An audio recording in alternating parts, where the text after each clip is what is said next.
Jakarta kota yang tak pernah tidur. Namun di balik gemerlap lampu dan padatnya lalu lintas, ada satu tempat yang menyimpan cerita kelam. Sebuah terowongan di kawasan Casablanca, Jakarta Selatan, yang katanya tidak pernah benar-benar sepi. Malam itu, Rizky, seorang sopir taksi online, mendapat pesanan di sekitar Kuningan. Hujan turun deras, jalanan sepi. Navigasi mengarahkannya melewati terowongan Casablanca, jalan pintas yang katanya cepat tapi penuh misteri. Di tengah perjalanan, ia melihat seorang perempuan berdiri di tepi jalan. Bajunya putih panjang, rambutnya terurai menutupi wajah. Rizky menepikan mobilnya dan membuka jendela. "Mbak, mau kemana? Hujan begini, nanti masuk angin," tanya Rizky. Perempuan itu tak menjawab, hanya mengangguk pelan dan masuk ke kursi belakang.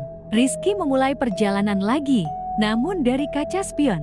Ia melihat sesuatu yang aneh. Wanita itu tidak punya pantulan di kaca spion tengah. Saat mobil memasuki terowongan, hawa di dalam berubah dingin. Lampu-lampu di sepanjang terowongan berkedip-kedip. Rizky mencoba mengalihkan pikirannya dengan menyalakan radio. Tapi suara yang keluar bukan siaran biasa, melainkan gumaman perempuan seperti sedang berdoa dengan suara pelan. Rizky menoleh ke kaca spion belakang. Kursi belakang kosong, penumpangnya hilang.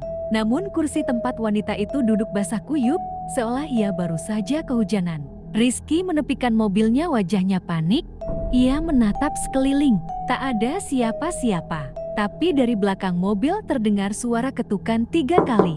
Beberapa hari kemudian, Rizky menceritakan kejadian itu ke temannya, Pak Darto, satpam gedung di sekitar situ. Pak Darto hanya tersenyum tipis. "Mas Rizky, kamu tahu nggak, dulu sebelum jadi terowongan, tanah itu bekas kuburan Belanda. Waktu dibangun, banyak peti jenazah nggak dipindahin, cuma ditimbun begitu aja." Rizky terdiam. Konon, ada arwah perempuan Belanda yang meninggal tertimpa alat berat waktu penggalian. Dia sering muncul, minta tolong, karena jasadnya nggak pernah dimakamkan dengan layak. Seminggu kemudian, Rizky kembali lewat terowongan itu. Kali ini ia membawa penumpang.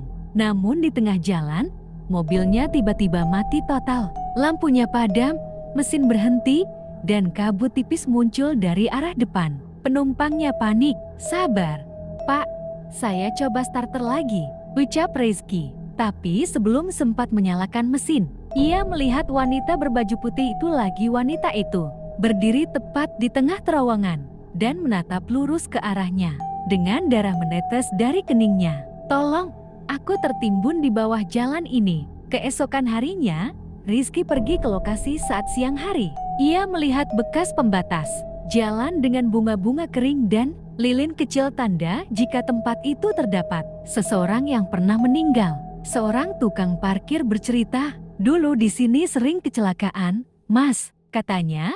Yang sering lihat perempuan itu pasti celaka dalam seminggu. 3 hari kemudian, berita muncul di TV lokal. Sebuah mobil menabrak dinding terowongan Casablanca. Sopirnya Rizky meninggal di tempat. Saat evakuasi, polisi menemukan kaca spion tengah mobilnya pecah dengan bekas tangan berdarah di atasnya.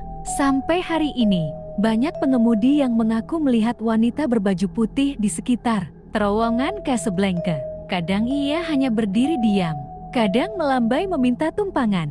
Dan setiap kali hujan turun, beberapa orang bersumpah mendengar suara perempuan berbisik dari balik dinding terowongan, "Tolong, aku di sini."